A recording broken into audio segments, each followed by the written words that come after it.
Welcome, everybody. See who we got. y'all? Facebook user here. Who do we have already? Wow. Lord. Excuse me. Oh, that's Aaron Cisco on the Facebook. Of course it's the And he jumps over to Facebook or over to YouTube. Hey, Aaron, share this out to all the West Coast groups. Yeah, let's go. I'm going to share this around a little bit here. Yeah, I got to share some action too here. Hold on. Get up on YouTube here. Hi, baby doll. We just been live. Oh, why doesn't it want to let me share it to a group?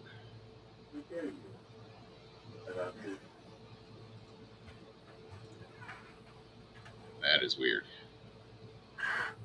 What is weird? If you send me the link, I can share it. Not up on YouTube yet? Oh, there it is. Just popped up for me. There we go. Share to a group. That's what I was looking for.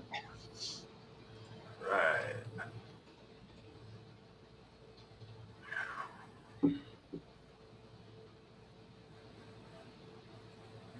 All right, I'll hit the SOAR VA group.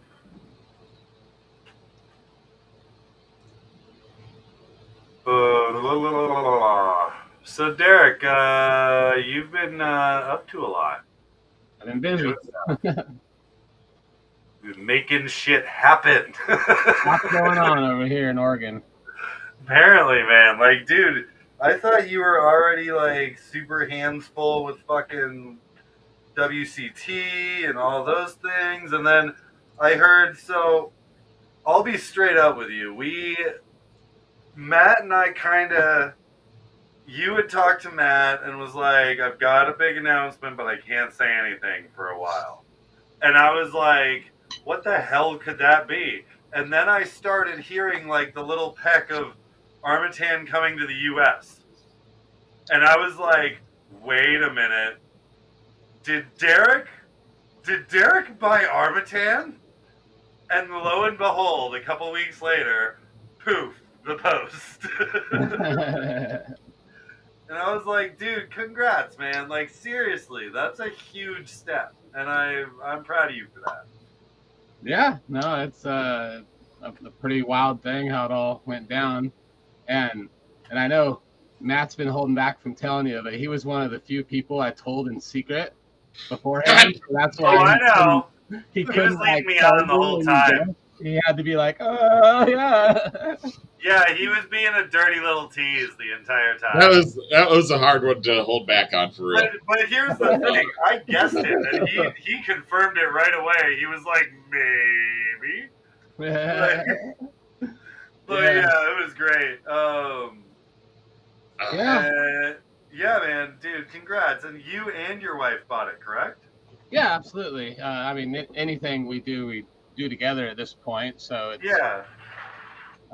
And I just love that she's the co-owner, man. That makes me really happy.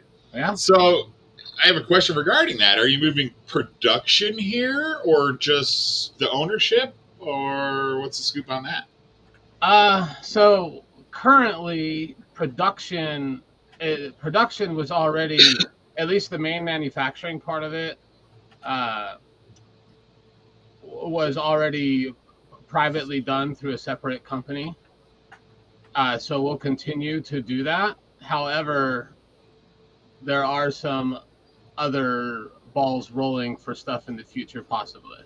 So ongoing, the way that the parts are manufactured, that won't be changing right away, if at all. Right. So same quality of carbon, same people doing the cutting for you. Same sources for all of the hard materials, the metal and the carbon, and then the same sources for the actual manufacturing.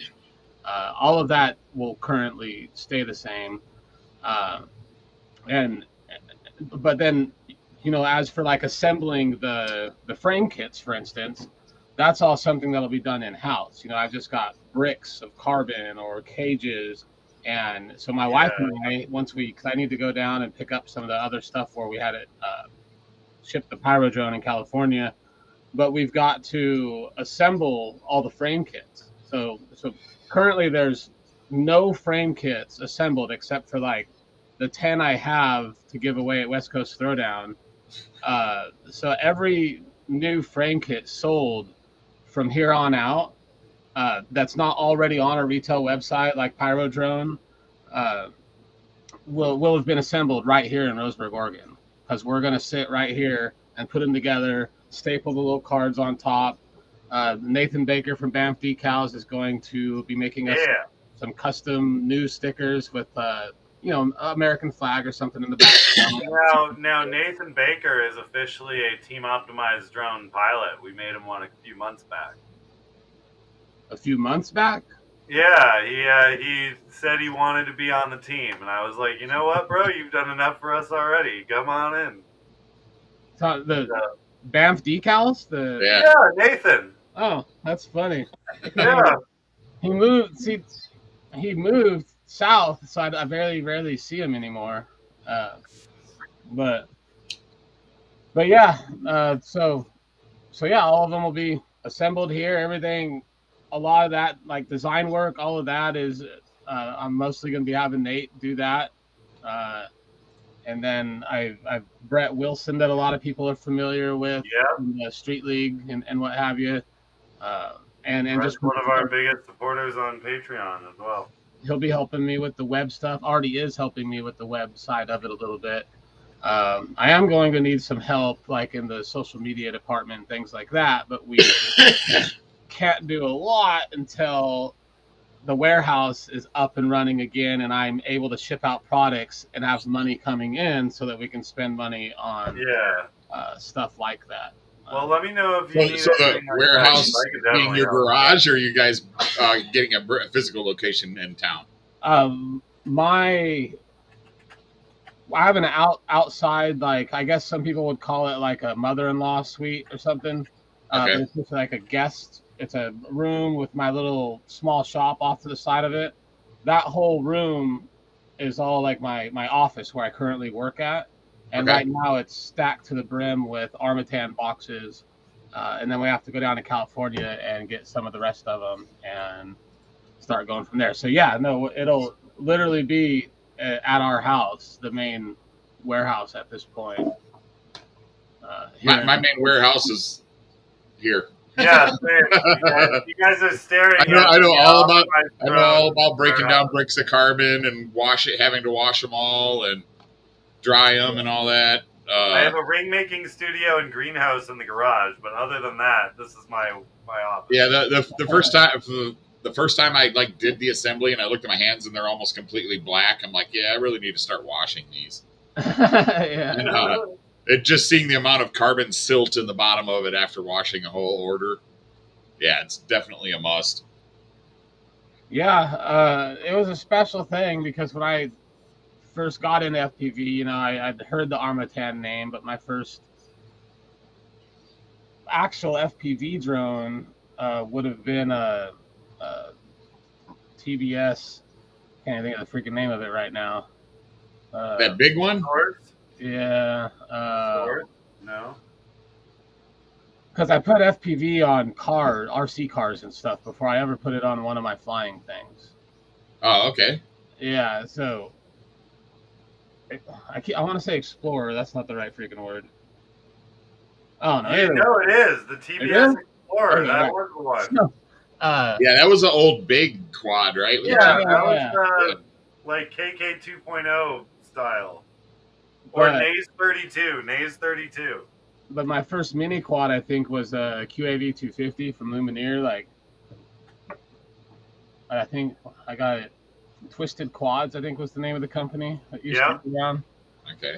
Yeah. I still have some straps on Armattan stuff, and I was like, oh man, and I immediately picked up a Chameleon and put it together, and that was 15, 16, somewhere in there is when the Chameleon just come out. I'd have to go back and look. And then it just happened. The owner, Chris, messaged me like literally a few months later, and that had just become my main flying frame, and he didn't know that. But I had just posted a video of flying down like a little creek area. I think it was in 2017, and he messaged me and asked, offered me sponsorship basically, and I was just wow. And I never thought it would lead someday, because we became good friends since then. I was one of his first sponsored pilots. Captain Uno was already on the team at that time, Robert Pringle. Yep. Gotta love Captain Uno. Yeah. So Chris and I became good friends, and when he decided that it was time to let somebody else continue that legacy, or close the business altogether, I was the one and only person that he chose to reach out to. Who's the Facebook user? I can't see anybody. Chris LaRoe. Oh, what's up, Chris? Yeah. Oh, I thought you meant the owner of the previous. No. I was talking about it in the comments. I thought that's who you meant. No. Oh, I don't know who's. No, I knew Chris was the owner. Yeah. That was weird. You just logged off? Yeah, and you two, it did the same thing as it did last time, where it says your connection is dead, but it showed everybody with 5 green bars, and now you two are frozen on the main screen. We're good on the live. Hi. Oh, there I am. All right. Matt, we can see you. Like, we're moving on ours. Yeah, but you are frozen on my preview screen, which last time meant that other people showed you frozen. But on YouTube, it's not. I'm looking at YouTube right now, too.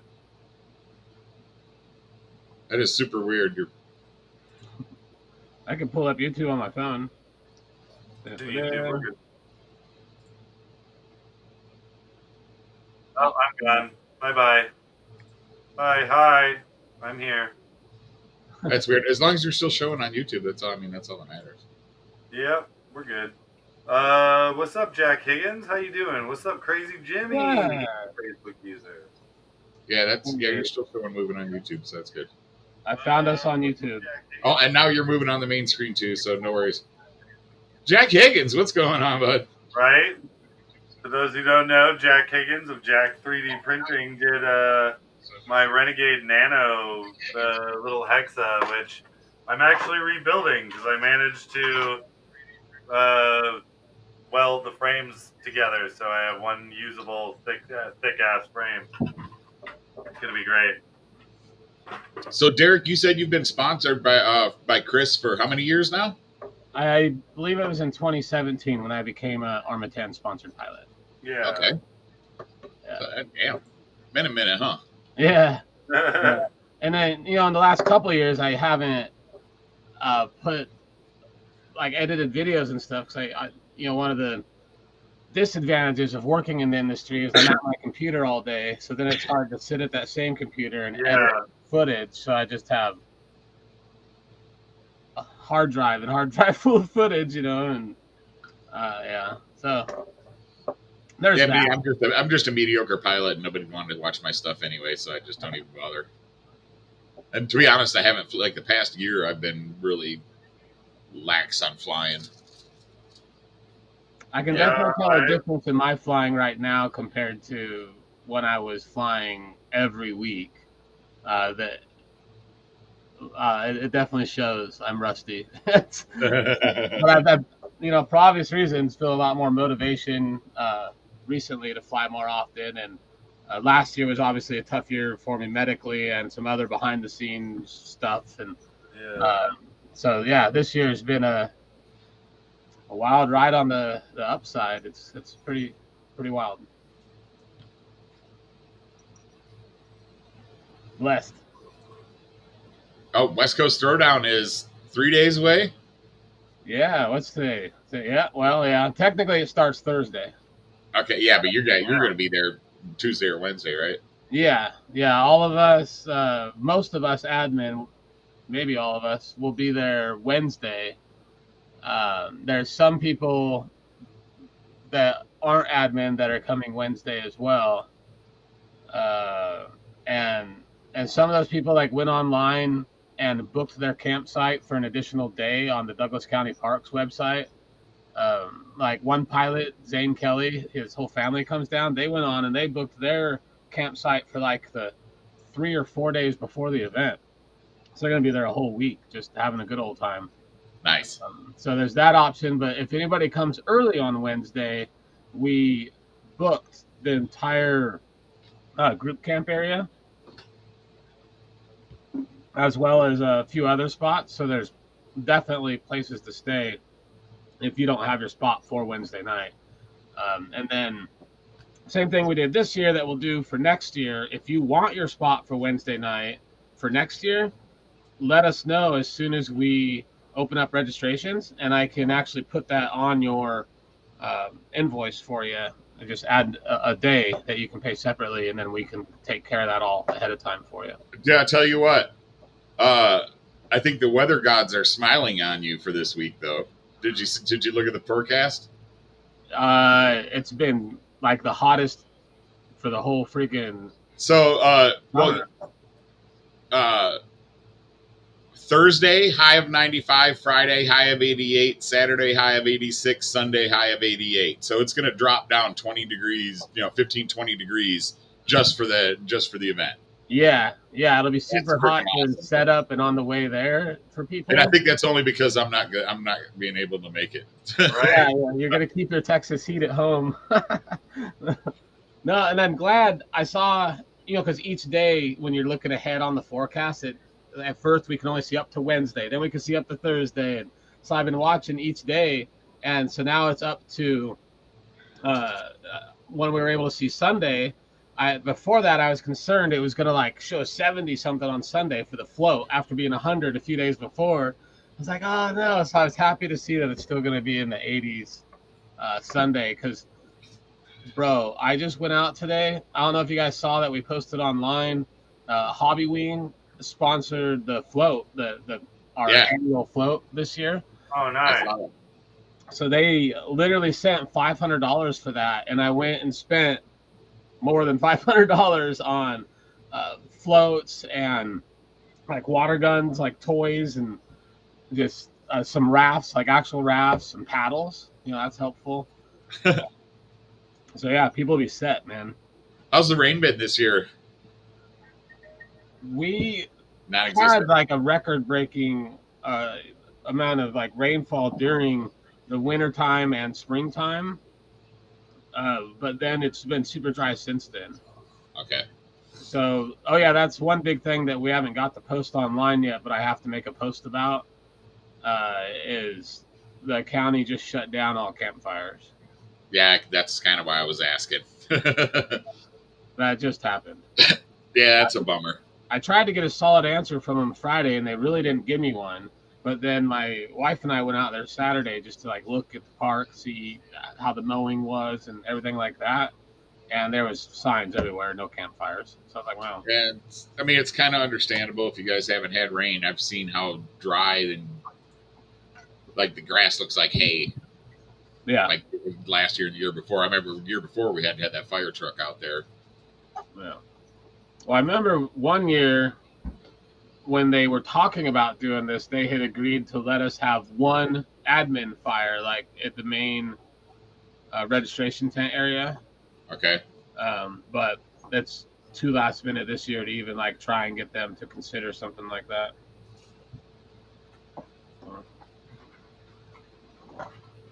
No fires, unless but little propane fire pits or whatever. Totally okay. Okay. Nothing that could emit a spark or anything like that. Right. So bring your faux fire gas logs, everyone. I mean, but honestly, it's not going to be that. It's not going to be chilly.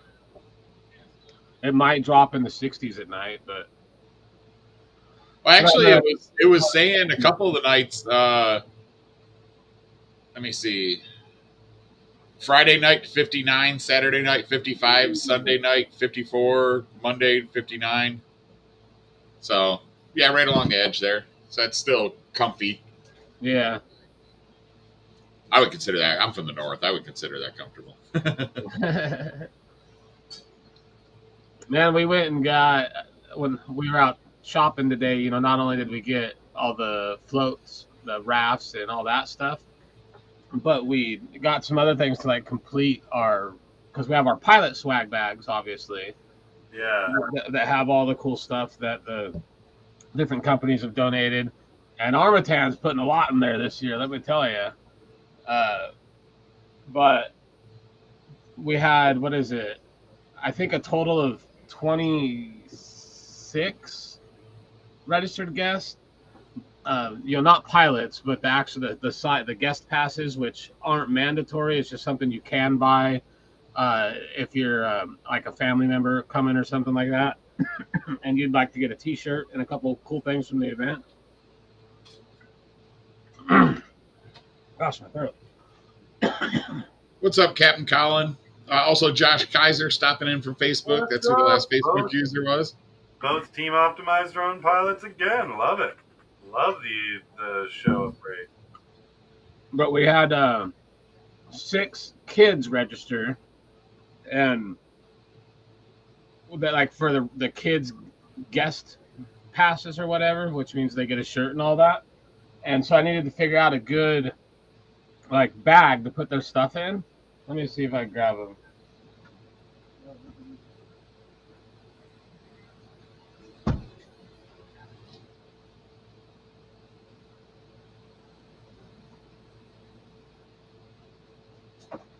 So obviously it is 80s, 90s retro gaming type theme, right?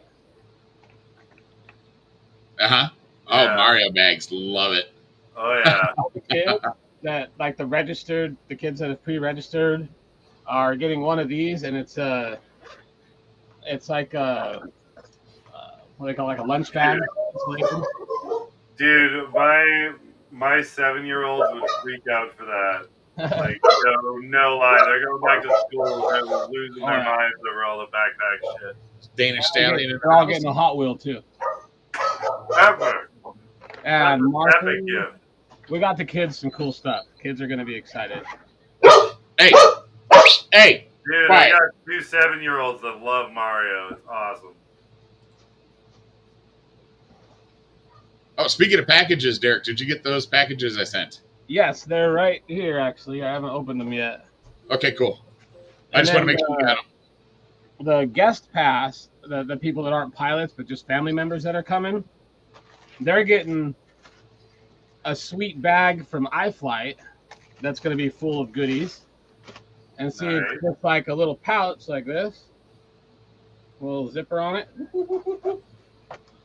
And it opens up into a freaking backpack. Oh my God, that's freaking cool. That's awesome. All unfolded out of that pouch right there in the front. Now, have you ever tried to get one back in? But yeah, so they're all the adult guest passes. Their stuff's gonna come in that cool little bag. That's cool. Yeah, it's fun stuff. That is very good. Yeah, I'm super bummed I couldn't make it out. It's just too much crap happening all at once. So yeah, you gotta focus on life first, man. Right. But yeah, I'm going to take a couple of days to take care of some doctor's appointments and go to the registration office, get my vehicle re-registered and things like that. Important stuff. Yeah, then I'm going to surprise, show back up at work and say, hey, I canceled my vacation. Sorry, you don't have any notice to schedule me any classes. Yeah. I'm currently on a spree of backup. Setting up Cura print files so that I can just go on a spree of printing for the next 2 days.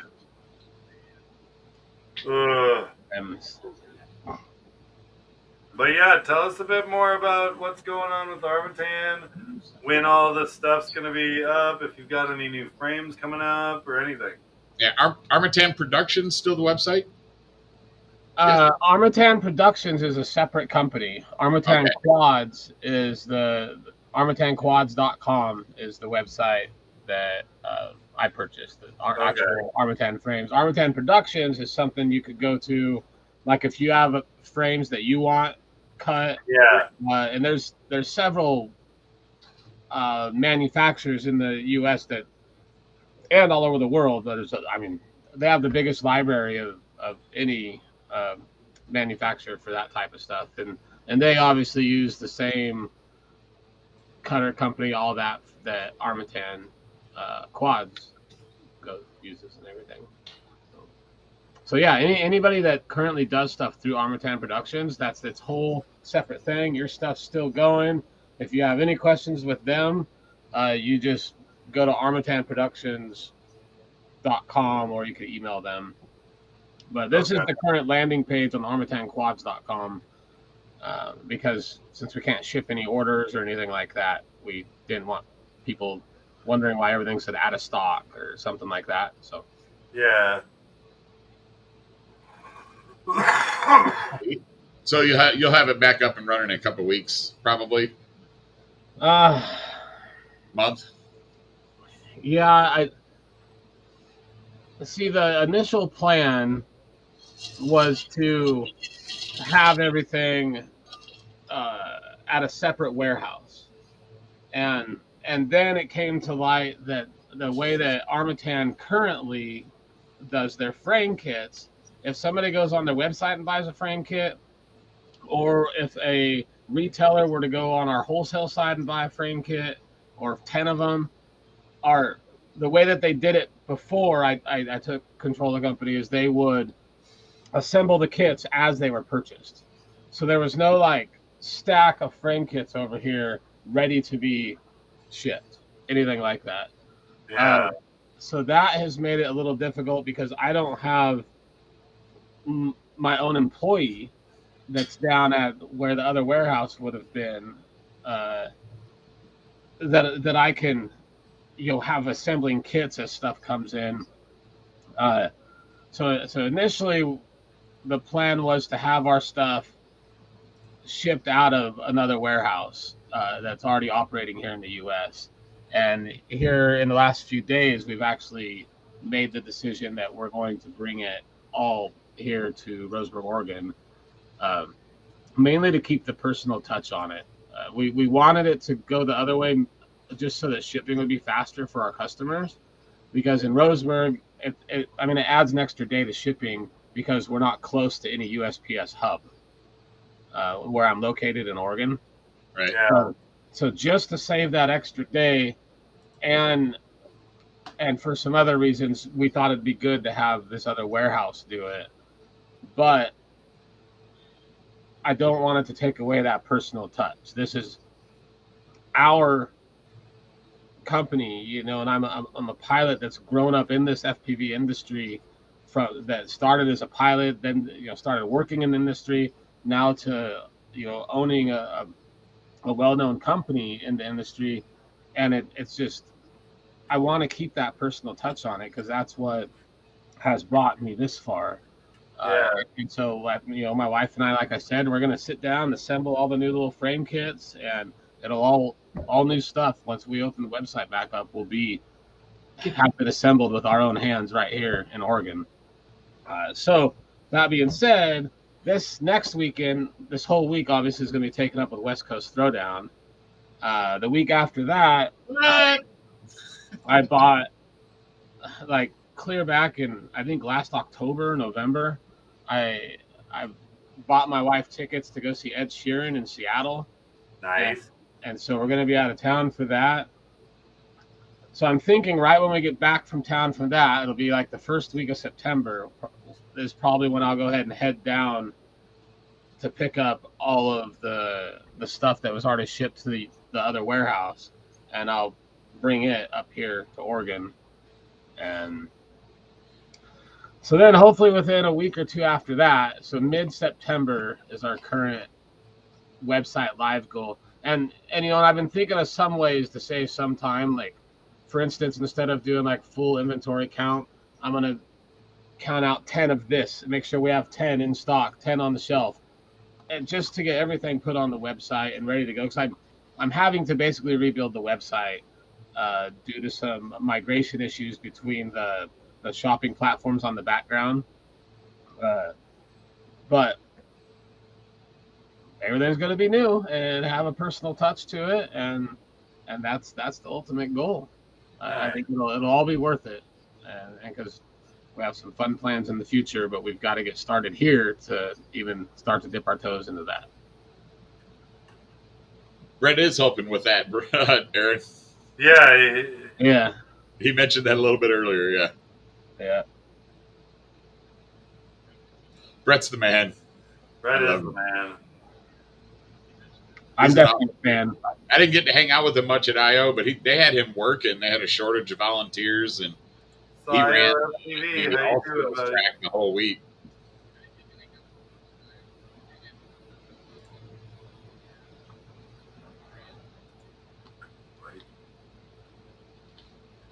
So, can we expect a sale once you get everything up and going? 100%. No, yeah, without a doubt. And in fact, that's probably a good little transition. The one thing, a common question that I get is prices. So I want to make it very clear, no prices will be going up. That's when the website goes live again, you will not see any increases on anything. There may be some decreases on a few things that have more than necessary margin, but there will definitely not be any increases. So just because things are coming to the U.S., for some reason, some people assume that would make it more expensive, and it's not on the cost of products. One thing we are running into is shipping to other countries, like the European Union, for instance, any countries in the EU. There's some shipping fees involved. Oh yeah. So when it comes to warranties, you know, that makes it a little difficult for our customer.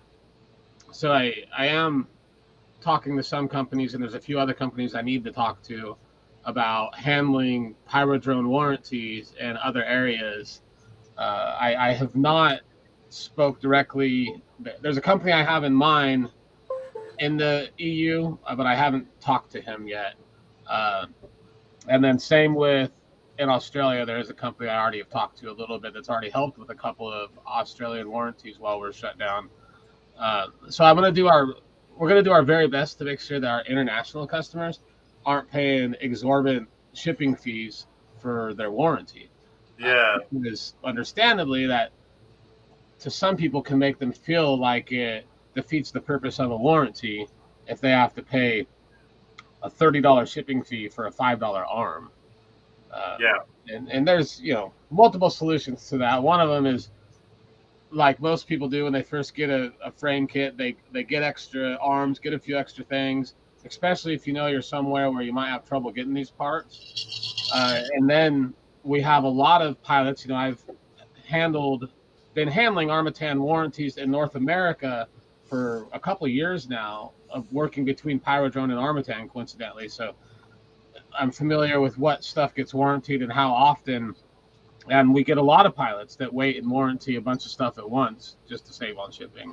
To be the only solution. We want people to be able to get stuff locally with their warranty. And so we're going to work to make that happen for the first time ever in Armattan's history, besides the U.S. option that we had with Pyrodrone. Nice. Matt, apparently Nix was not pleased with something. No, freaking Lakers wasn't pleased because he's trying to take a nap and she's freaking sniffing at him and shit. Like none of that. Leave me alone, I'm trying to nap. Right? That was awesome. But yeah, so I love that a lot of that is changing, and so we've all known you for quite a bit, and the FPV community has known you quite a bit. Anybody who's really bought or had to deal with CS at Pyrodrone has known you for quite a bit.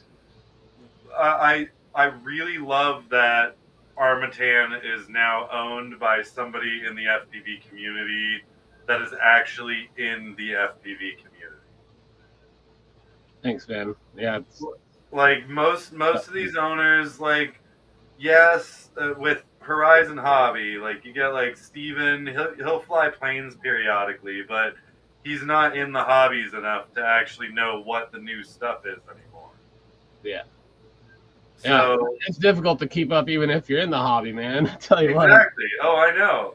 Like, dude, by the time I was starting to get like used to F4s, F7s hit the market, and everybody was testing them.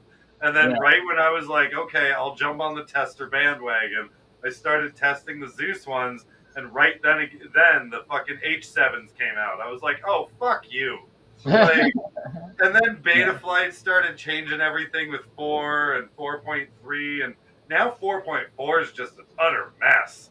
And you're like, what the fuck happened? Like, it's so, like, it's just so changing. And I don't fly much, so I'll tune a quad maybe once a month now, and even that is hard to keep up sometimes because Betaflight will change, Blue Jay will change, BL Heli will change, something will change. Like, I it's was so upset when I had to learn freaking clean flight when I was used to CC3D. yeah, exactly. Oh, Yeah, CC3D was great. I miss those days. yeah. I don't. No, sometimes I do, sometimes I don't. I do, however, still have an old KK 2.0.5 that has been sitting there staring at me like it wants me to build it into something. Yeah. Like maybe maybe I'll go for another tricopter. I've still got my old tricopter frame, Matt. Might as well. It's not the wooden one. It's that carbon arm one too. My first big drone build, it was like 2013, right in there. Yeah, it would have been 2013 because it was the year before I opened the RC store we had. Yeah. But it had a KK2 on it, and it was a Gowie Y6, the big old girl. 2014, around the same time, was the first time I ever dealt with anything. But I was lucky enough to be maybe it was 2015. I was dealing with the Taro system instead because I built with one of my cinematographers. I built a 1200 millimeter octocopter to carry a red camera. So we had to use like the Vector and the Taro Z, whatever. Yeah. But I then went on in 2016. I built my own personal like giant cinema drones, and I built a couple of the big octos, and I've got that big ass one right up there too. That I don't even know if you guys can see it. That's just barely there. You can see it, yeah. But yeah, that's a giant X8 camera lifter for gimbals and shit. So I did a lot of the bigger drones back in the day, and then like when flight tests started with like the Anycopter stuff, I was all up in that shit. Dude, I was so into that stuff. It was ridiculous. Arduino, the APM 2.5, man, fuck, I love those things. Yeah, stuff's gotten a lot easier. Well, what was your favorite old school FC? Was it Naze 32, the newest, like the first iteration of Betaflight? No, it was one that MRM put out. Gosh, what the heck was the name of it? I picked up a couple of them from him in 2017 down at Flight Test West. Yeah. In person. Was that a Strix board or something? What? Was that a Strix board? Like Strix, like a STRIX? No. Yeah. No, it just had the big MRM on it, multi-rotor. Yeah. Or MRM. I had quite a few of the SP Racing F3s. Oh yeah, yeah. Well, when the CLF4S first came out, which I think was 2017 or 18, and that's still out, and it's still a great board. Is when the F4 first came out. Yeah. It's still like it's an F4, and now that's starting to become dated. But other than that, I mean, those are still great freaking boards to this day. I mean, I still have a couple quads that have them in it that I fly. Old ammo. I've got a couple Betaflight F4 AIOs that are still running, believe it or not. Dude, I still have some F3s that are still kicking, man. Those little one. It's on an old Blade Theory. Right, dude. You know those what are they? The Baby Hawks, like the original OG white Baby Hawks. Yeah. Yeah, I got a bunch of those little like pixel boards from those. Femto F3, I think it was, or something like that. Somebody in the comments is saying that 2017 is when the F3 came out. Okay. Yeah, that sounds about right. Yeah, that makes more sense. Yeah. And then yeah, from there on in, it was all the F3, F4, and things got a lot better. I'd say after Beta Flight 3 is when things started getting really nice for us. But my God, my heart goes out to people like Sharpoo and all those dudes who had to deal with tuning that old shit back in the day. I hated those USB tuners. Oh my God, those USB ESC Afro things. Yeah, I just didn't tune. Yeah, dude, just hit the switch. Pretty much what most people did. Yeah, I just new Beta Flight come out and boom, flash. Hopefully it has better default. Dude, what I would do is I would get used to the twitch that like the propeller drop twitch that it would do every now and again. I would just get used to that. I'd be like, all right, don't dive anything, twitch. Yep, there it is, twitch.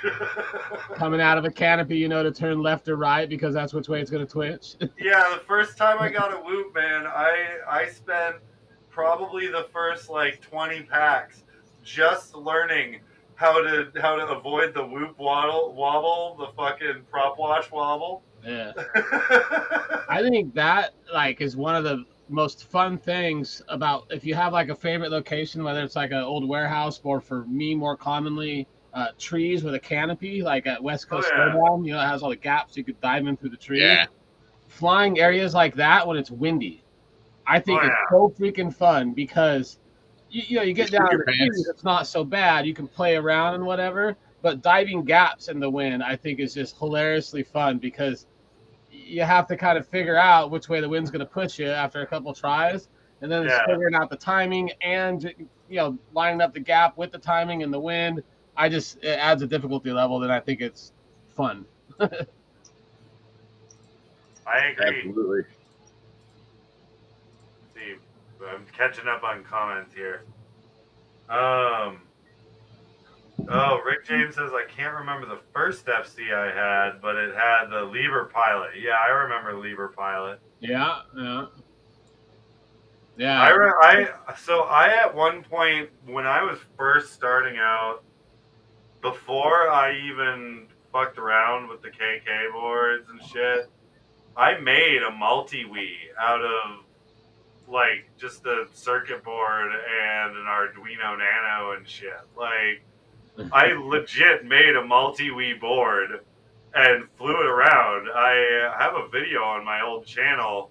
I built this like random, not even measured, fucking cut plywood fucking drone, and I flew it around with those old 2122s or whatever the fuck they were. The 2112s, 2112 motors, those old spindly plane motors. I used that and I flew it around. It flew, it hovered.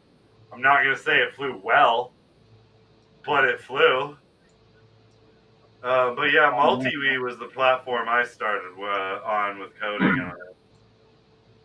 That was fun. My brain can't remember all that stuff. I'm surprised mine does. New stuff in there. Let's see. Got learning to fly around prop wash. Yeah, it definitely. That was the hard part. You had to throttle out of it, and then it just made it worse. Yeah, I'm having to feather in, like after. Yeah. No, my favorite was it was like I attribute it to sliding on ice in a car. You just tap the gas a little bit. Yeah. You just throttle tap it. No, a different day and age for us back then, man. Dude, it was hard, man. All those noobs that are like, I just bought my first drone and I'm confused by beta flight. I'm like, dude, you have no idea.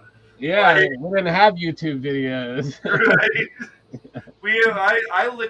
I remember I had a problem with my first big octocopter, and I legit had to call flight test headquarters and fucking talk to Matt. Like, Yeah. I didn't. We had flight test forum back then, and most of the time you just get trolled anyways, and they just be like, "Just resync the ESC, you idiot." And you're like, "Great, thanks, that was helpful." Yeah.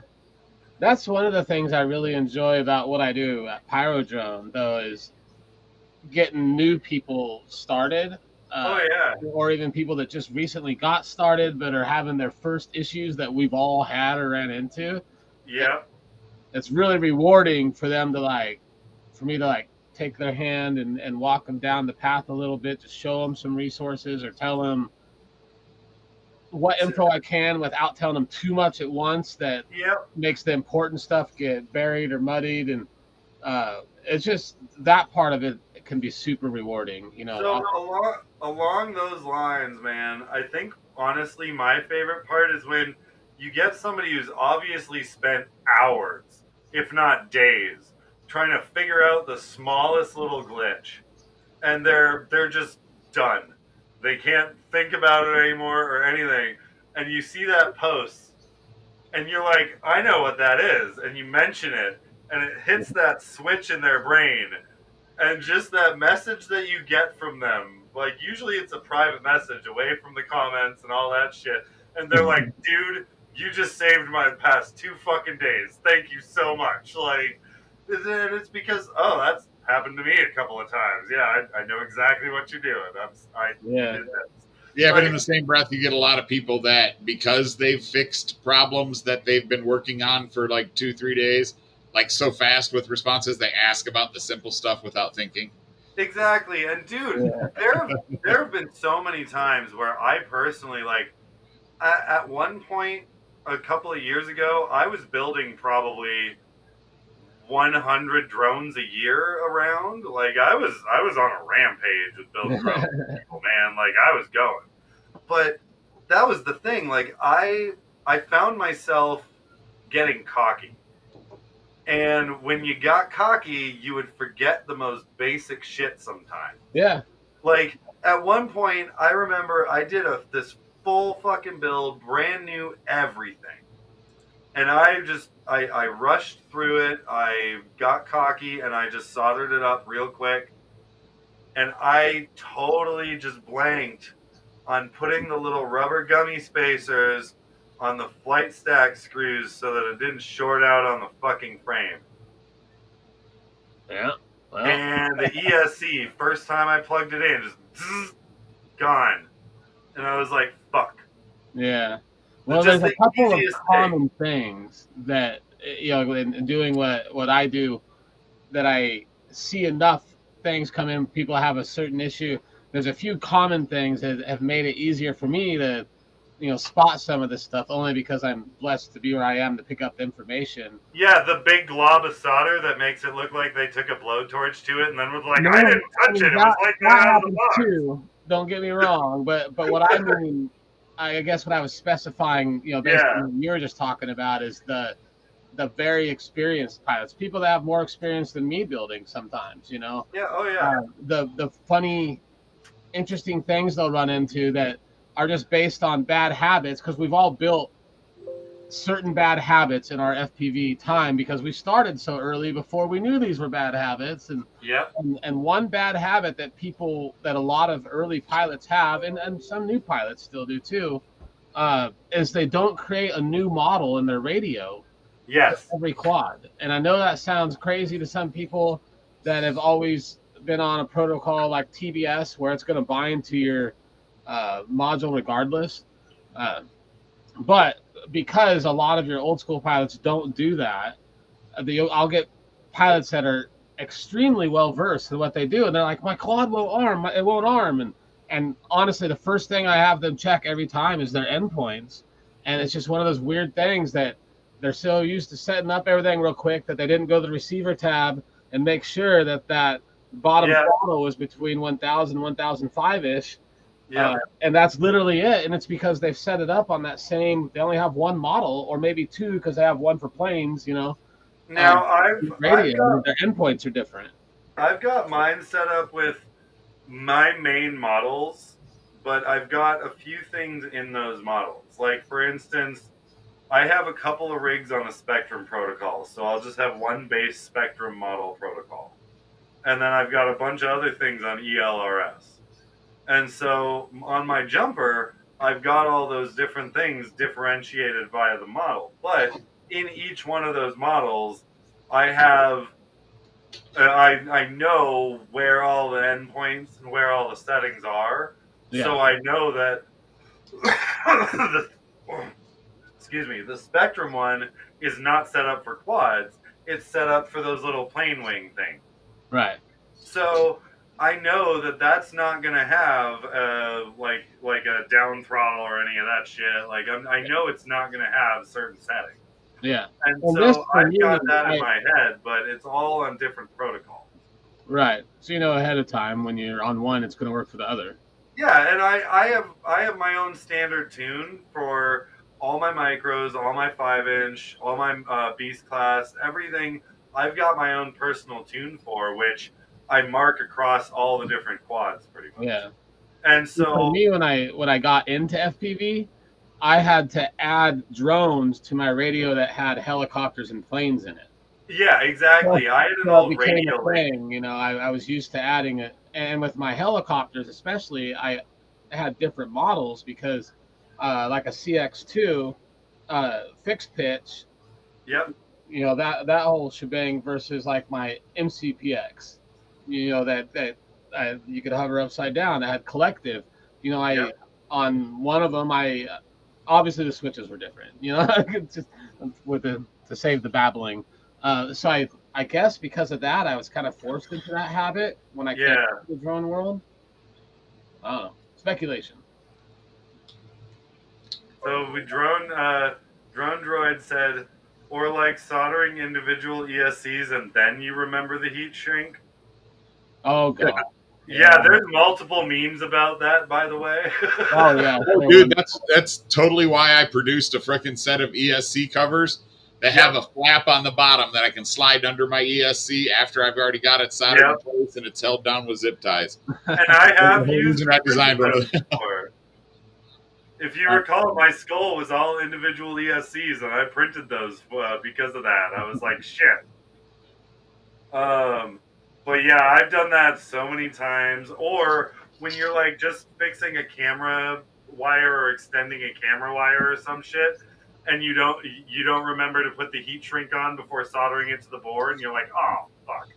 Like the smallest little things can ruin your day when it comes to building FPV. I've only ever had one build fry on plugin. Oh, dude, you are talking to the master of desk fires over here. Yeah, but it was so funny because it was Nate and I. We were staying up in Portland, which is 3 hours north of where we're from, and to do like a race in the morning. And we each had like a couple quads. We were mainly there to socialize. You know, neither one of us has ever been racers. And we stayed up till I think it was about 2:30, just drinking and whatever. And I was building this quad with a race flight FC. That was probably what it was. Oh yeah. So, I guarantee it was user error. But everything was so pretty because so meticulous.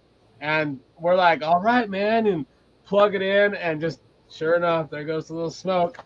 We literally just kind of looked at each other, stood up, just started turning lights off. All right, bedtime. We're just going to bed. Yep. You know you need to go to bed and stop fiddling with shit when you get that magical smell of ESC burning. Yeah. And that was my favorite joke when Surge came out with those air fresheners for the car. I instantly, like within an hour of him posting those, I was all over the comments being like, please tell me it smells like burnt ESC.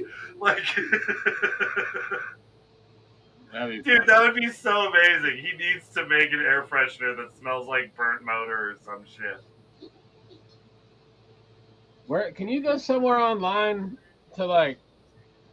I was just thinking, I've got the most annoying beep sound when I get notifications on my phone. It would be a lot cooler if it was the beta flight sound. Oh, dude, that would be awesome. Or like the Blue Jay startup. Yeah. I use I miss the old days of BL Heli 32. You can still do it, and I have on a few quads. But when we all used to do the startup tones and all the fucking music and shit, Oh yeah. dude, I would always I did fucking what's his name Rick Astley on somebody's quad when I built it. And when they got it, they plugged it in. There. It's like, dude, did you really just Rickroll me? I was like, yeah. Yeah. I have some good Rickroll stories. Oh, dude, it was great because it was on my on the skull, or no, it was on the baby skull Cinewoop from Flino. And so I sold it to Shane, and I had already put that on it too because I loved it. And so Shane plugged it in for the very first time, and all I get is a message saying, "Dude, are you freaking kidding me?" Who's all? And I was just like, "Yeah." Gotcha. That's funny. I remember Nate had one that had a King of Thrones or a Game of Thrones on it. And the first time he plugged it in, I was like, oh. But the Mario one's my favorite, though. Anytime somebody has the Mario one, can't go wrong with that. I have never put an alternate tone on any of my quads. I haven't done it personally either. I've just never honestly really felt the need. I find it entertaining. I just don't. So for those who want to, I will warn you, since the new, I think it was whatever the 4 point whatever beta flight came out, the ones with bidirectional D-shot option and all that shit, the musical startup tones in BL Heli 32 will interfere with the programming for bidirectional D-shot. Yeah. So be careful.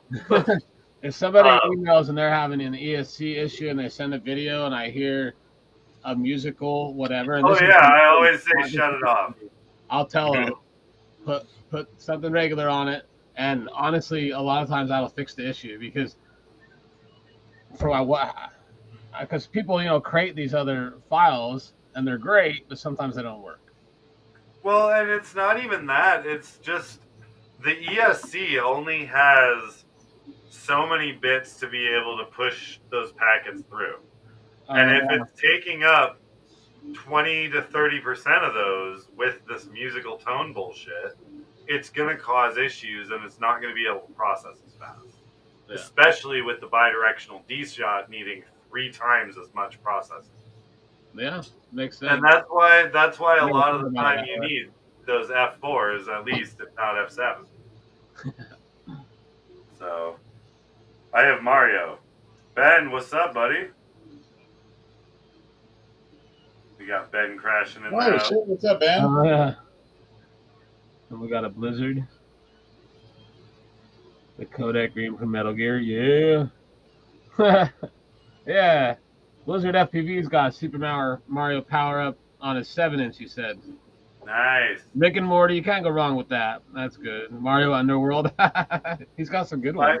So on one of the older Gank Nemesis micros, the 3-inch one, from Matt's company, I did when I rebuilt it. It was the original prototype frame. So what I did as a musical tone was the Snoop Dogg's the original Gangster or whatever it was. That's funny. I was like, yeah, it was great. Good choice. It was wonderful. Well, I keep calling it the Gangsta, and Matt does not want to call it that. He just keeps calling it the Nemesis Micro. But I say Gangsta. Yeah. Gotta be the Gangsta. Yeah, that's one of the most entertaining parts sometimes is the names. Right? That's the hard part, man. It's actually hard to come up with names. Yeah. It is, because when you come up with a good one, you look it up and you realize there's 3 other quads named it. Well, I'll spill the beans on something right now. We have a name for a frame that's in development, let's say. Ooh. Is it the Don't platypus? say Icarus. No, well, The platypus? it's basically a big brother to a tadpole, Nice. and it'll be called the bullfrog. Sweet. Yeah. You guys Armattan's been pretty good about just naming them after animals. Yeah. Mainly The reptile. Halapura was the one that really wasn't. Well, They seem to be a reptile. Chris is French Canadian. So like the marmot, you know, a lot of us in the U.S. have never heard of that animal in our life. But Quebecois have. But it's basically like a prairie dog on steroids. They're no joke, dude. But yeah, then like the other animals. I mean, some of the names of all the Facebook group chats I have, by far the most active one is the Armattan group chat, which is all the sponsored pilots. And some of the names and the way they've gone down were our fault as a group of pilots because Chris would, you know, always allow input from us. And obviously, when we came out with the rooster, there were a lot of jokes and laughs about that. And so we begged for a while for a frame called the Beaver. And, nice. Yeah. So that eventually happened. You're not, as they said in Batman: The Dark Knight, not the hero we needed, but the hero we deserved. Yeah. No, we've got some really cool swag plans and ideas too. Because I feel like that's still a huge hole in the industry. I mean, there's a bunch of company themed swag, you know, shirts and hats and beanies and things like that, keychains, you know, all the things. But I feel like I've always felt like this, and I have another company called Prop Driven that we've never done anything with. So this will work alongside with Armattan, and we will be coming out, and it'll just develop more and more over time. But we will have a huge focus on the side of FPV swag.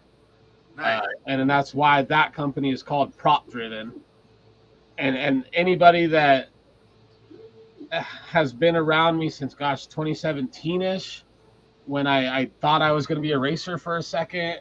I actually handed out stickers, Prop Driven stickers at one point back then. So it's this thing on the side I've always wanted to do, and Armattan is going to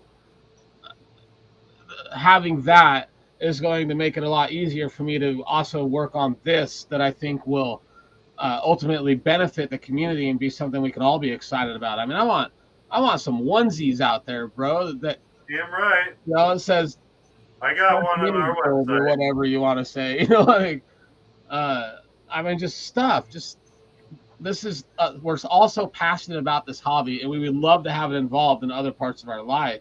Even at West Coast Throwdown, we've had a family that's come every year, and they're not going to be able to make it this year because they're in the Philippines. But Turkey and then his wife, Britt Alvarez, they have 2 little girls. And when they first were coming, we were getting little onesies and then a little toddler shirt. And then they had the second. So then we had a little toddler shirt and a onesie that we'd give them.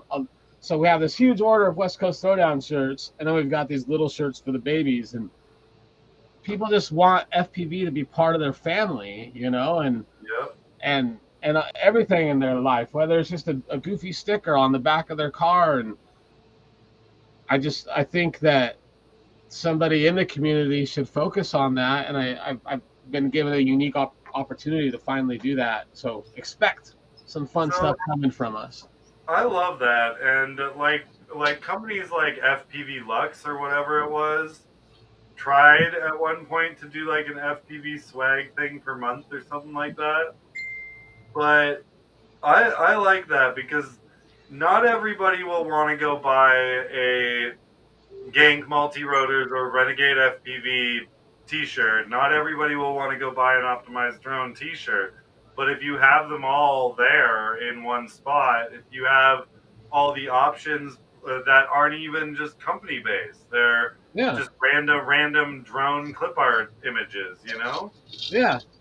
Well, it's like my wife and I have talked about this quite a bit too, and we talk about companies like, you know, in other industries like Fox, for instance. You got people that wear Fox that have never touched a dirt bike in their life, or a three-wheeler or four-wheeler, or, you know, anything like that. And then same with cars. You have people that, I mean, like I have a Motion Raceworks hat because I love Cletus McFarland, and he's a partial owner of Motion Raceworks, and they make great gear. And I don't own anything from Motion Raceworks, but it's a sweet hat.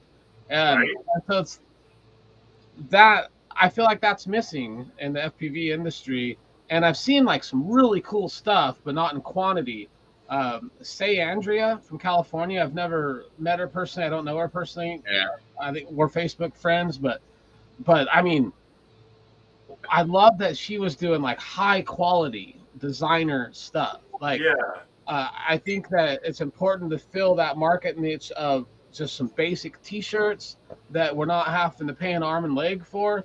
But I also want not just a basic hoodie, but I want like a nice, you know, like a rain slick or something, like a nice coat that's somehow FPV related, or you know, like designer quality stuff too.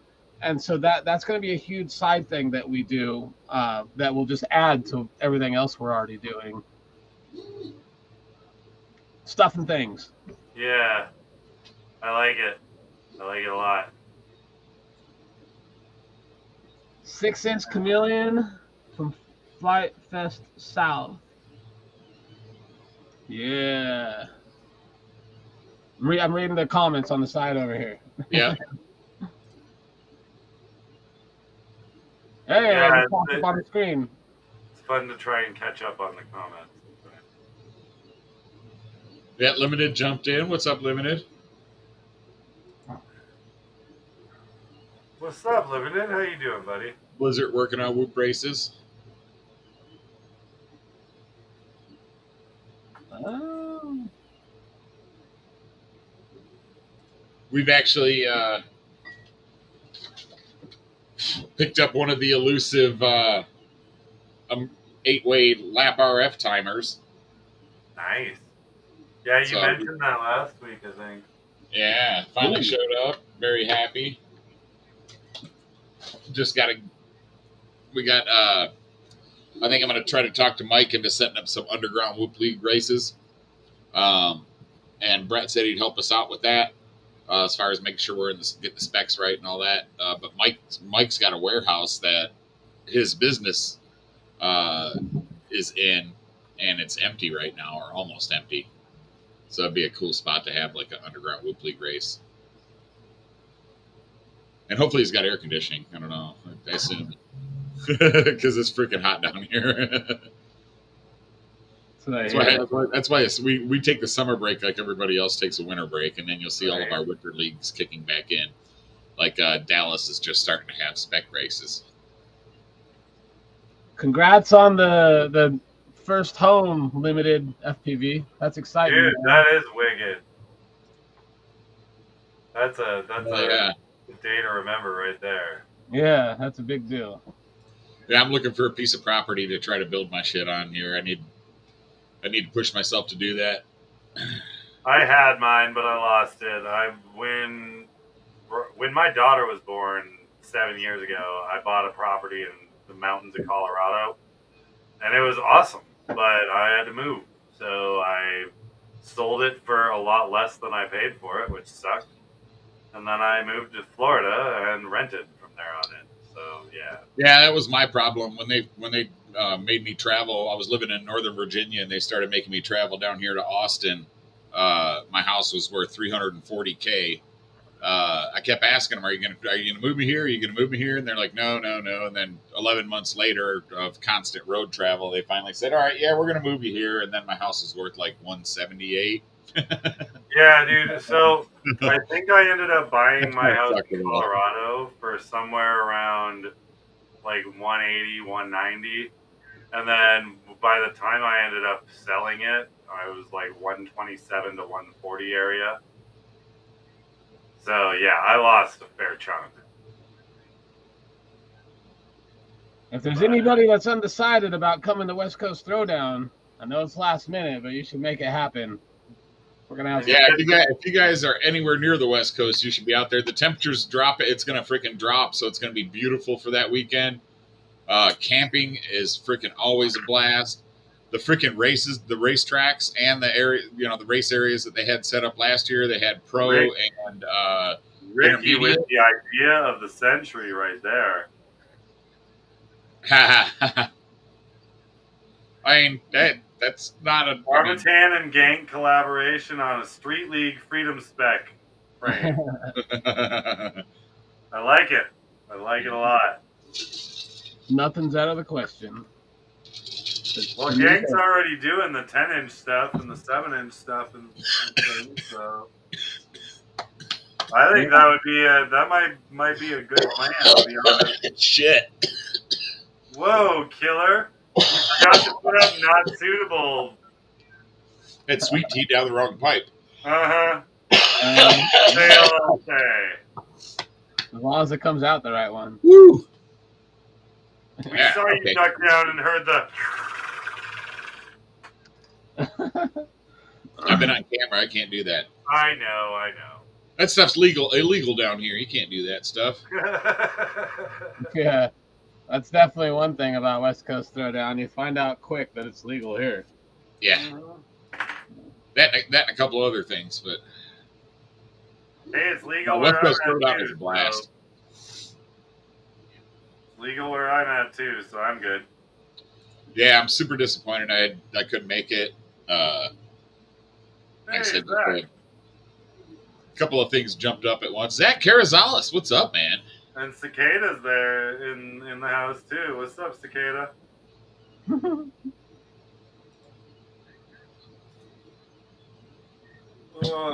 I put my phone up higher where I can see it, so I'm not looking way down there. Oh, dude, my camera's way the fuck up here, and then I've got this giant screen right here, and everything's like down in this corner of it. So annoying sometimes. So I'm trying to reorganize my garage. That's one of the things I'm doing.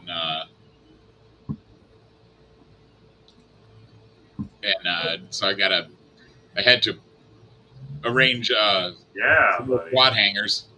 Dude, I could only fit. I probably could have fit 11. I probably could have fit an 11th one up here, but when it drew the skirt, it was pushing the edges of the build plate all the way around.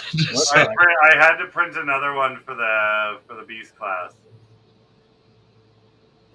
because remember it failed finally, so I had to print a new one. Seems to be holding up though. Yeah, I got a whole box full of quads that I need to hang back up, and I don't have enough hangers right now. And then I got a couple I need to build. I need to try to straighten out and organize my desk because it's a mess. I've always used the fat thumbtacks over the years. Yeah, these little quad hangers are definitely cooler, but this is my poor man's solution. These little fellas. Yeah. See, I used to use something similar. Bigger than a normal one. I used to use something similar, but they didn't want to stick to the wall as much as well. These ones here, they hold up using a thumbtack or any other size screws. They've got a tapered opening there. Yeah. And they're also they're angled on the reliefs there, so your quad doesn't fall off. But I use this to hang up from 3-inch up to that 10-inch Necromancer that I have. Dude, I've got the 15-inch Beast class hanging on one, man. Yeah, these things are freaking awesome, man. They're one of my more downloaded things on Thingiverse. Look at these neon battery straps that T-Motors sent that are going in the pilot swag bags. Nice. You can't even really. It's not doing them justice. They're so bright. They're like a neon. I don't know what it is. It's like I think your icons on your screen are reflecting something's reflecting on your screen. I'm like seeing your icons from, I don't know what it is. Oh, you're talking about the dots? Yeah. Yeah. It's You got a selfie light or something around no, your camera? I've got like pegboard that you put the hooks in. Uh-huh. Oh, It's gotcha. on like a little window in front of me. And Oh, I have okay. like cools all hanging from it. And so at this time of day, the light's coming through that pegboard. I was like, what the hell is That's that big awesome. spots all Yeah. over? See, yeah, it's like it's bigger. That's awesome. Woo, woo. Look at that. Well, I'm gonna give a 10-minute warning, and I think I'm gonna call it quits in about 10 minutes. What's up, Props Off? How you doing? Hey, what's up, Scooter? How you doing? Scooter's another one that busts his ass every year at I.O. Oh yeah. It's good to see him again too. Man, I'm kind of bummed I can't see all you guys this year. Yeah, me too. I was definitely looking forward to eating your meat. Oh, you just made my night. Now, What got me was it last year or the year before? Matt sent me on the live video that Matt posted with Aaron, and Aaron was filming it. Right when Matt cut into the meat and the juices started flowing, I swear to God, Aaron had a fucking orgasm. All we hear in the video was,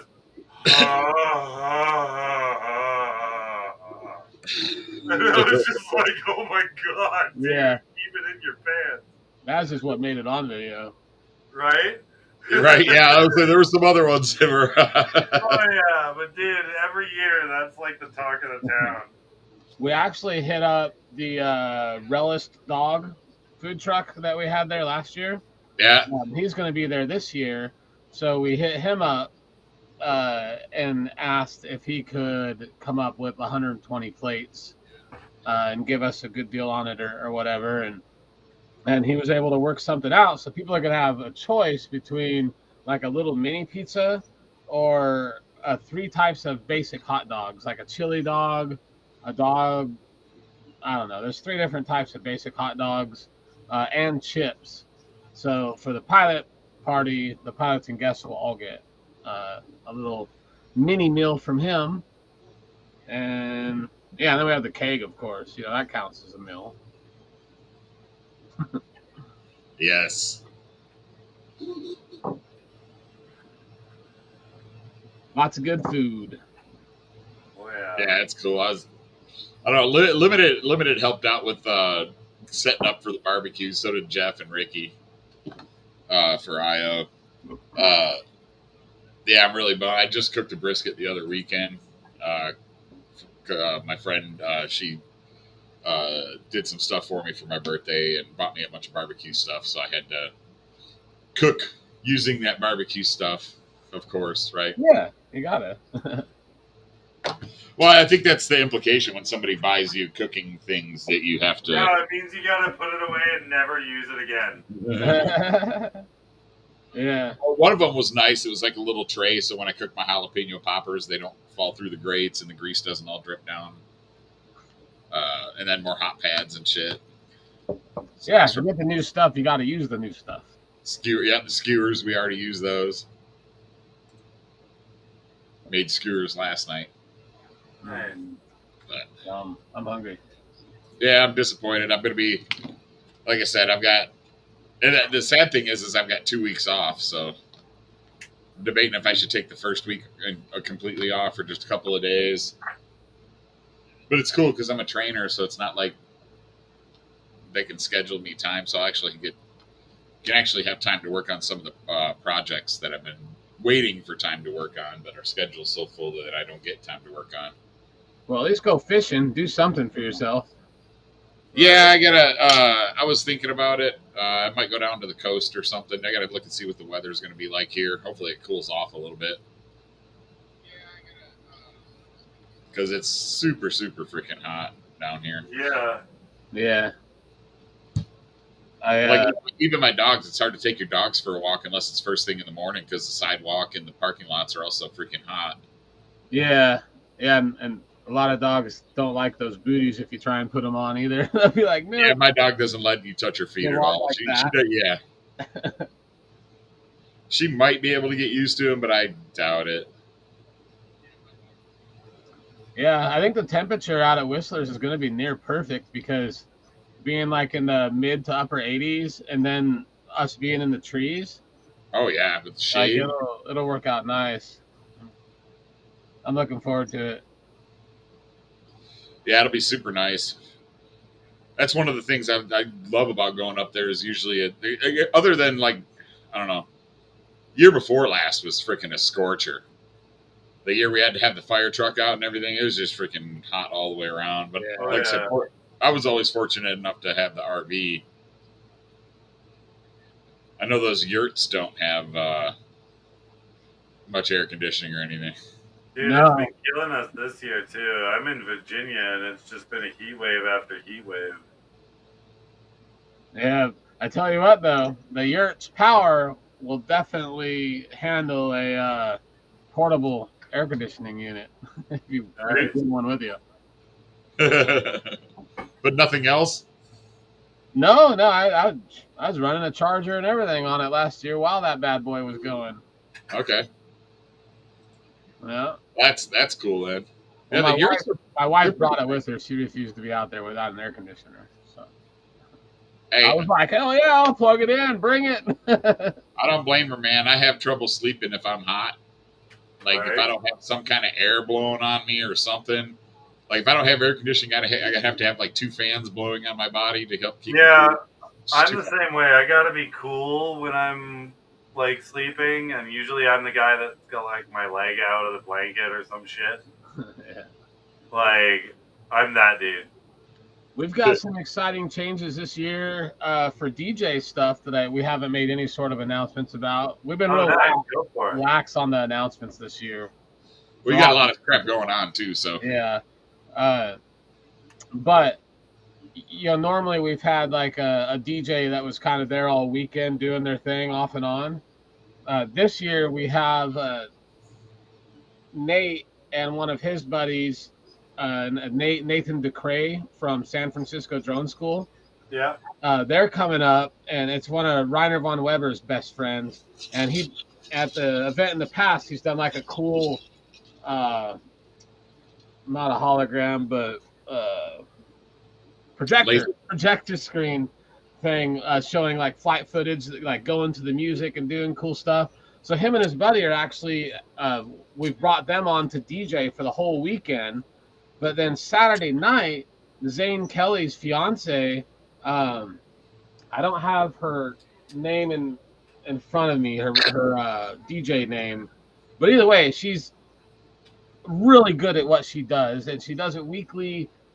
Like she's really good, and Zane posts videos of her doing her stuff and pictures all the time, and either way, she is going to be our guest DJ Saturday night for the pilot appreciation party. She's going to step in from 9 to midnight and just rock the house. And so they're bringing some cool lights and stuff, and then of course the other guys have lights, and there's going to be a lot going on. It's going to be fun. That's awesome. So if you want to trip balls and see a bunch of cool lights, go. And Neil and Ivan are going to make it out to West Coast Throwdown for the first freaking time ever. Neil's been there. Has he? Yeah.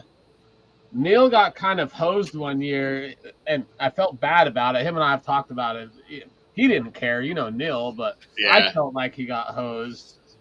We had a lot of last-minute signups. I think it was in 2018 or 19, because this is the 8th annual this year. Yeah. But we had a lot of last-minute signups for our freestyle competition, and we were going into the finals, and for the finals, we ran the order that we ran the pilots in was from lowest score to highest score up till that moment. So at that time, Neil was the number 1 qualifier in the finals, so he was going to go last. Yeah. Because of all the additional pilots and some other scheduling issues,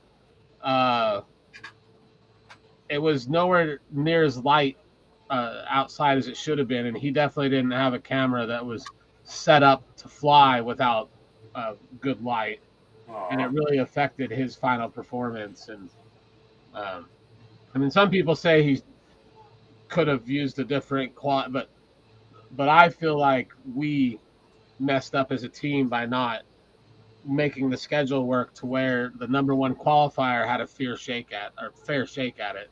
But it worked out. And we haven't let it happen since then in freestyle like that. Here's our West Coast Throwdown site, guys. If you guys, like Derek said, man, it's the 8th year they've been running this, so it's been going on for a long time.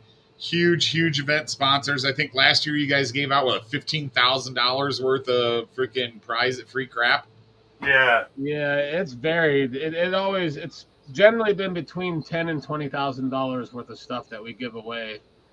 This year there will be a lot. It won't be as much, I'd say, as the last year or two, mainly because energy's been going other places this year that made it a little difficult. There was some behind the scenes changes and some admin stuff that came up, and so it caused some issues and slowed things down and slowed our momentum on the backside, and we're going to make up for it next year for sure.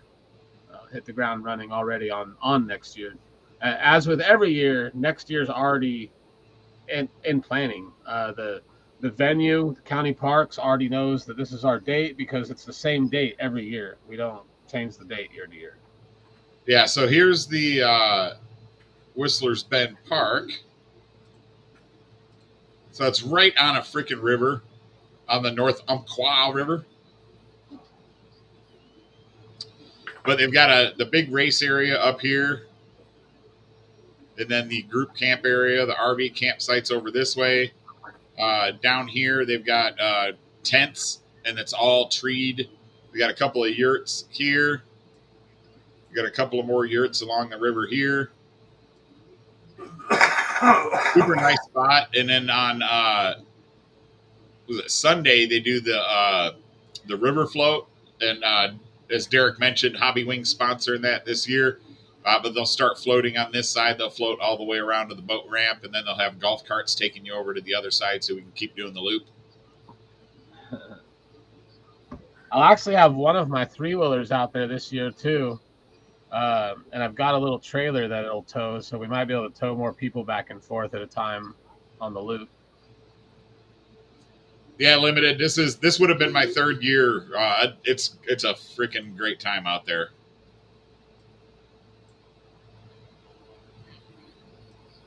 But it's beautiful. All this is all mountains.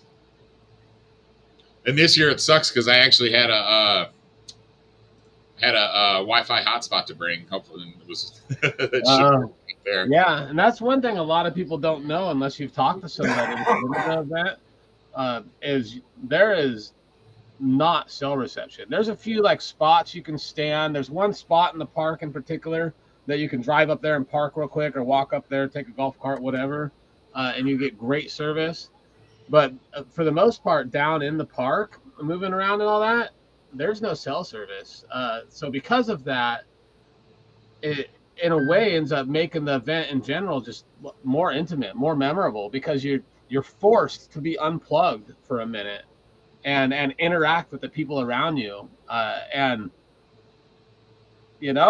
some people don't like that, but I think even those people I've had tell me afterwards that they, in the end, appreciated it for what it was because it made them unplugged. Yeah.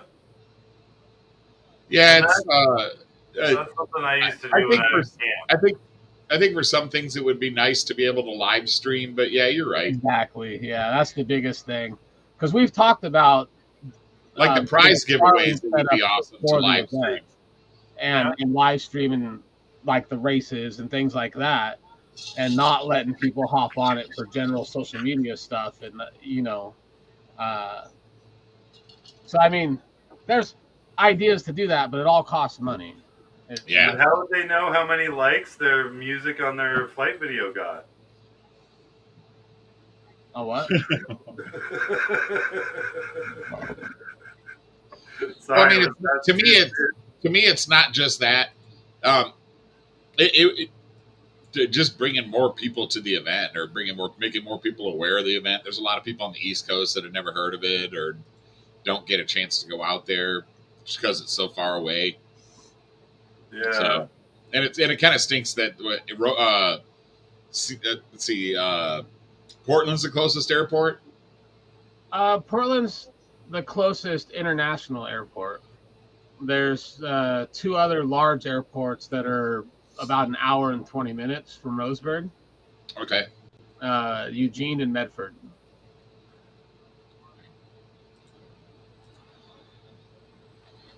So I normally fly out of Eugene or Medford if I'm going somewhere.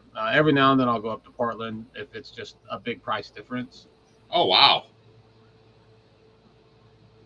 Holy shit. But truthfully, that is one of our biggest hindrances. As if you're gonna ahead of time say, hey, I'm gonna create a big event that I want hundreds of people to be able to come to. In general, you wouldn't do it somewhere like Roseburg because we aren't that close to an airport. You want to, if you're going to plan something like this, that you want to grow into a large event, it is definitely, for travel reasons, it can be more beneficial to be closer to an airport. However, I also believe that our location has a lot to do with how it affects the overall atmosphere and spirit of our area. I think if we were closer to Portland, that we could create that same atmosphere. But I think it matters, you know. So that does hurt us. But when I started doing this 8 years ago, we never planned on it being an event that would have hundreds of people in attendance. Right. And in 2019, you know, before the 2020 stuff happened, that was our biggest year, and between registered pilots and registered guests, we had 321. So we were way up there that year, and then 2020 happened, and we still had an event and followed all protocols. It went great, and I think we ended up with like 63, something like that. I'd have to go back and look. And then last year we pushed the event a little bit. This year we didn't push it much, but you know, last year obviously I had some health issues. Those that know me know about. Then this year I already kind of talked about some of the background stuff, and then next year we're already working on it. And 2025 will be our 10th annual, so we're already actually have ideas and plans in our head for that. So we're moving forward, man. There's a lot of cool stuff in the pipeline. Some stuff that we know we can't quite make happen next year, but we know we can make happen in 2025. And because there's certain grants available locally for tourism, and yeah, so there's some fun stuff in the pipeline that I just need to do better about allowing the people that want to help instead of trying to micromanage things like I do with this. Just 'cause I'm so passionate and I care so much about the event, I feel like it's a reflection of me and who I am. Yeah. And so because of that, a little bit of it matters to me, you know. Sometimes too much. Yeah, flights from here are terrible. $300 ish. Yeah, and we've got like if you are flying in and you don't know how you're going to get to the event, you just talk to one of us, one of the admin from the event. Email us. We can send you a link to. There's a Facebook chat where people are already like organizing how to get to the event. And this is stuff we would normally be posting online. Like, here's a link to this. Here's a link to that. And honestly, this year we just really haven't had the time or energy to do that the way we should. But everything on the back end of the event is going to be off the hook. Because yeah, I'm already seeing people looking up on Facebook for rides from the airports and whatnot. Yeah. Oh, yeah. Yeah, you're right, Robbie. That's it does. It makes it very difficult. But yeah, the West Coast Throwdown is always an awesome event. Like I said, very nice place. It's all, you can sleep comfortably. They got RV spots so you can rent some big RVs. Actually, I think those are probably all sold out. Those go quick. If you want a full hook, I cannot tell you how many messages or emails, at least a few dozen. I'd have to go look, of people that have asked me for full hookup spots. Those all sold out in like the first 2 months, maybe 3 months. Probably 2 months or less. They go quick. For whatever reason, there's limited full hookup spots at that campground currently. They are dumping money into the campground, which is why our expenses for the event have also gone up. Yeah. But they're improving the campground. There used to be 2 yurts over on the other side by the river. And then they eventually built a 3rd yurt, which is the one we've been using for admin use ever since they built it like 5 years ago. And then this last year, they built 2 more yurts. So this year, we were actually able to put yurts on the website for people. And we've never been able to do that in the past because we used them for admin purposes and to get people there that were coming from afar, like out of the country or things like that. Yeah. So we're hoping, and we've talked to them a bunch, county parks, about as they're improving on the park, we really need more full hookup sites. Because I think there's only like 8 or 10, something like that. Yeah, and currently there's still like 8 or 9 non-hookup personal camp spots that aren't taken. And that's because there's so much camping at this place, and we buy out all the camping a year in advance so that there's nobody else staying in the park that's not there for the event, period. And because of that, we pay for spots that nobody stays in. And we also pay for Sunday night on all these spots, when Sunday night, like maybe 20% of the people are still there. And the reason we do that is because if we didn't, then everybody would have to be out of their camp spot by 11 a.m. Sunday morning. Yeah. I had to go to the last year and the year before, I had to go to the county site and purchase an extra day because I didn't leave until Monday afternoon or Tuesday morning, I think it was. Yeah, if you're staying Monday night or past 11 a.m. Monday, then you need to pay for the site another night. But yeah, we do that to lock up the whole campground and make sure that the only people there are people there for the event. It's not bad. I think it was like $20 or something like that. $27, I think I paid for the one night. Yeah.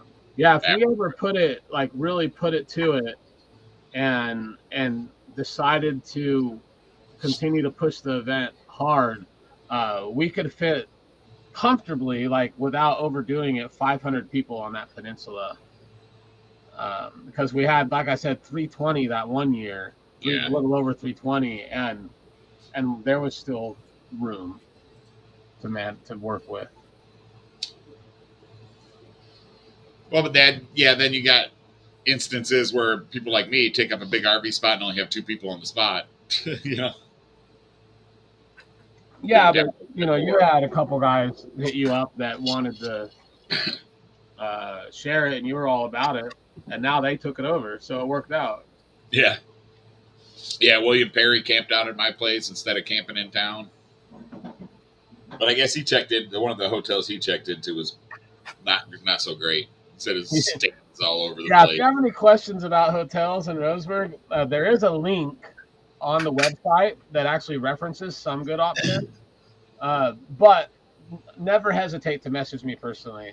If you're just like, hey, is this hotel all right? The prices seem good. I'll be like, no, 3 people got murdered there last year. I know. Only one hotel that I know of. But Derek. Only 4 drag queens there. You ever thought about opening a barbecue place in Roseburg? I heard there isn't any good ones out there.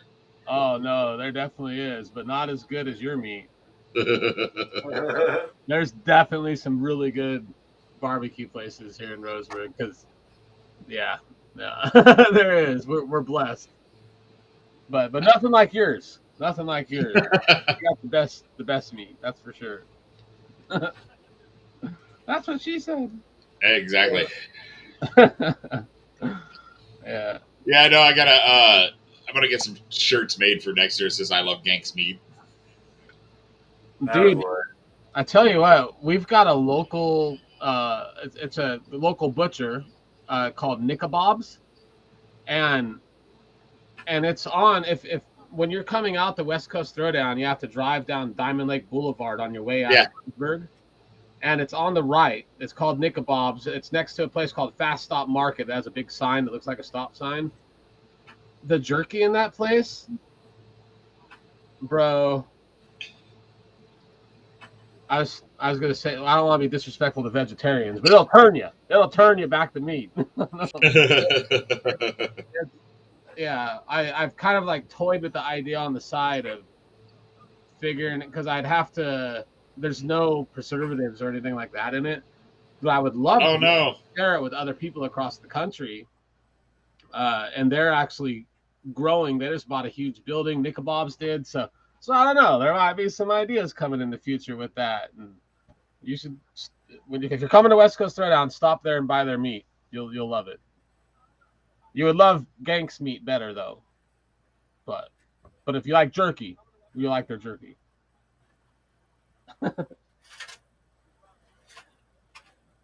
Gank's froze. I still see. Oh, we lost. Oh, he's back. What the fuck? That's twice. Yeah, we're still here. You ran off, but I'm right here. Bob says Gank's meat is always the best. I'll be right back.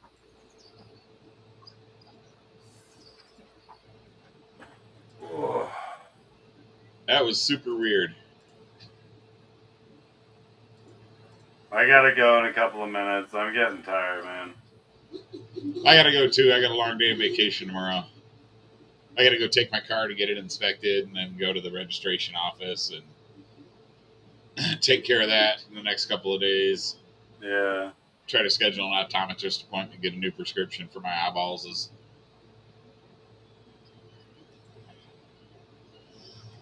Yeah, I'm very disappointed that I can't make it out this year. I'm not happy about it.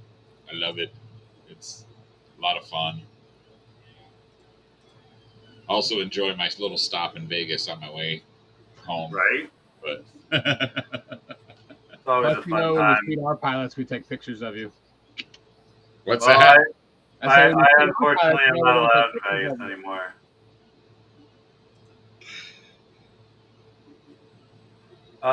Hey Derek, we're gonna shut this down in a few minutes. Is there any last things you want to let people know about? Two things. If you haven't been to West Coast Throwdown, you should definitely come. If you can't make it this year, then go ahead and put the exact same weekend on your calendar for next year. Second to last weekend of August. Next year is going to be a banger. It just literally gets better every year. Next year will be our 9th annual. So that would be the first thing. Secondly, Armattan. ArmattanQuads.com. I can't put this out there enough. I think most of the people that know me know that I'm sometimes too transparent. So I try and share my thoughts and whatever's going on with me in the background. I risked everything to make this happen. And we appreciate that. I need to make that clear. I risked everything. And I mean it. I mean my house, and I mean future inheritance. I risked everything to make this happen because not only because I believe in Armattan and I believe in the brand, and that's why I've been involved with it so long, but because I believe in this community and the support that we have for each other in this community. And I even I've already seen it when I started telling some friends and things that this would happen. Just people already rallying behind me the same way they did when I went to work for Pyrodrone. I had so many people that followed me there from my previous employer, and I just, of all the all the nice things people do, like that speaks volumes, and it means so much to me. And the messages that I've gotten about this, because people, especially close to me, know that I've risked everything to make this happen, and I'm already seeing that support, even though I haven't been able to open the store and start shipping stuff, but I know the support's there, and I can't wait to see it flow when we're able to open those doors in about a month. Well, dude, thank you so much for coming on, man. It means a lot to us, and I'm glad that you could tell everybody about what's going on with Armattan and West Coast. Yeah, thanks for having me. Glad I could make it happen. I'm gonna go back to packing up stuff for West Coast Throwdown. Dude, you're always welcome back on if you ever want to come on and hang out.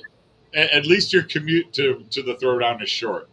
Yeah, well, I make several trips out there. You know, I drag a bunch of stuff out there, and then normally my son will usually come out like on Monday and help me bring some stuff home with his pickup also, just to make it easier. But obviously I take home less than I bring to the event. Well, yeah. So that makes it a lot.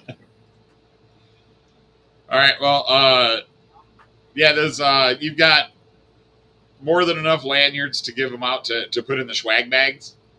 Oh yeah, and that's just one of the lanyards. Like there's a lot of stuff going in these swag bags. Like I opened up the bags to kind of go through the stuff that Pretty Fly sent out, and man, I was kind of surprised that like they literally sent. And he said that's not all of his stuff, so he's supposed to be giving me a box of stuff for us to give away on the show as well. Yeah. Nice. But yeah, I picked out a couple of my favorites. Drew, I've got one that's a lanyard that I've had for a while that I was missing the lower buckle part for. Drew at Rotor Riot actually set it up because your buddy had messaged Drew trying to figure out an easy way to give back to the community because he had all this stuff just sitting there. And Drew was like, I know the perfect guy in the perfect place. And he made a little group chat to introduce me.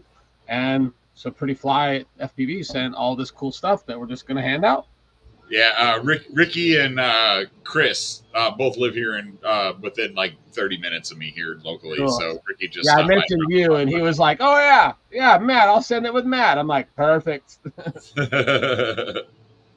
Yeah, but ended up just cramming them into a freaking big box. Like Brett bought a bunch of stuff for me too, so I sent him that. But you've got I think I sent 3 or 4 of my frames there with you too for the giveaway. Cool. Okay. And is there? I haven't opened the box yet. Is there like 100 stickers or 100 something to throw in there for the pilots? I believe I've got. Did I?